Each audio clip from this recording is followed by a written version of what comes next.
Those were the days, hard work forever pays. And now I see you love me cause I'm fucking with their best friends. Not unless we made a million, got another million on my schedule. I said no love for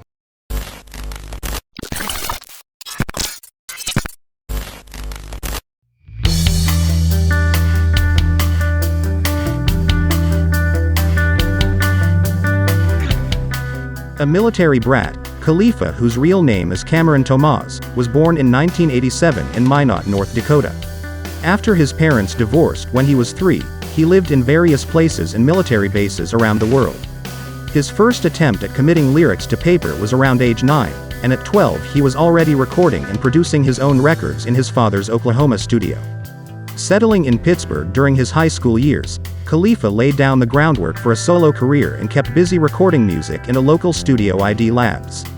He stood out among the studio's regulars, prompting the ID Labs staff to offer him free beats and recording time, and brought him to the attention of Benjy Grinberg, a former executive assistant to Reid at Arista who had started a new independent label, Rostrum Records. Signed to Rostrum, Khalifa built a buzz in Pittsburgh with a few singles, but drew attention nationally during his senior year in high school when his first mixtape, Prince of the City Welcome to Pistolvania, dropped in early 2006. With the release of his independent full-length debut show Improve, later that year, major publications featured profiles on the young rapper. In summer 2007, Khalifa and Rostrum hopped on board with Warner, and Khalifa cut his first major label single, Youngin' on his grind. The follow-up Say Yeah climbed into the top 20 of Billboard's hot rap tracks that same year, but the relationship between Warner Brothers and Khalifa took a turn for the worse. Unable to come to an agreement on his debut album for the label, the rapper announced he was leaving Warner in 2009 and returning to Rostrum for the album Deal or No Deal. The next year began with Khalifa appearing on the cover of XXL as one of the magazine's top 10 freshmen, while the source named him Rookie of the Year. In April, his Kush and Orange Juice mixtape had received enough press that Atlantic took notice, signing the artist that same month, and in September, his first single for the label, the Pittsburgh Steelers tribute and Stargate production Black and Yellow, appeared. As the NFL team progressed toward the playoffs, Khalifa's track became their unofficial anthem, and when the Green Bay Packers emerged as the team's opponent for the Super Bowl, Lil Wayne responded with the answer song Green and Yellow.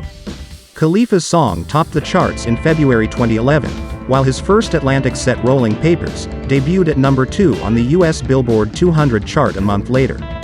Also arriving that same year was a feature film with Snoop Dogg, Mac and Devin Go to High School, along with its accompanying soundtrack.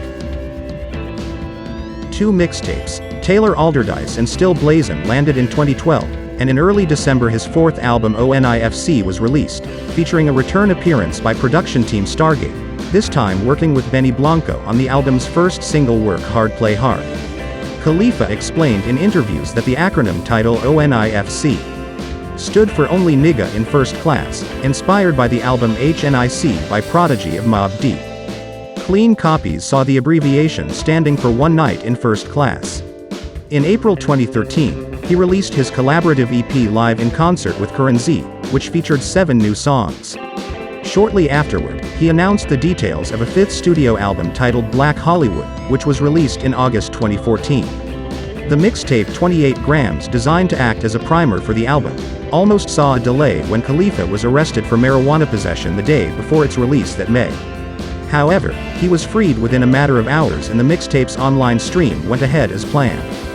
During 2015, his contribution to the soundtrack for Furious 7 became one of the biggest hits of the year, a tribute to the actor Paul Walker's See You Again, reigned at number 1 for more than 10 weeks. The hit didn't appear on the MC's 2016 album Khalifa, but it influenced the more serene and loose set of tracks, including the record's lead single Bake Sale with special guest Travis Scott. The album debuted at number 6 on the Billboard 200 album chart, while later in the year Wiz debuted at number 26 with TGOD Mafia Rude Awakening, a collaborative mixtape featuring Juicy J and TM88 and released by Atlantic. The rapper followed with a pair of notable soundtrack contributions in 2016 and 2017. Also in 2017, he delivered the single Something New, featuring Ty Dolla $ign. Another mixtape, Laugh Now, Flay later was issued before year's end. In 2018, Wiz released the single Hopeless Romantic with Sway Lee BW Real Rich with Gucci Mane. Both tracks appeared on his sequel Rolling Papers 2, which arrived that summer. Khalifa returned in February 2019 with the Trippie Redd and Preem collaboration Alright, and revisited his collaborative friendship with Curren$y for the nostalgic mixtape 2009 and the cloudy, old-school tinged Fly Times Volume 1, The Good Fly Young. These more off-handed and casual mixtape releases were followed in 2020 by the brief but manicured production of the 7-song EP The Saga of Wiz Khalifa. In addition to strongly stylized pop production, the EP included high-profile features from Logic, Quavo, Tyga, Megan Thee Stallion and more. After devoting much of the next few years to collaborations and rapid-fire mixtape releases like the Juicy J joint project Stoner's Night and the quadruple threat Full Court Press with Smoke DZA, Girl Talk, and Big Crit, Wiz returned in July of 2022 with his 7th solo studio album Multiverse. Recorded primarily in Khalifa's home studio in Los Angeles, Multiverse was a more mature outing for the rapper, and dealt with lyrical themes of self-acceptance, fatherhood and emotional growth.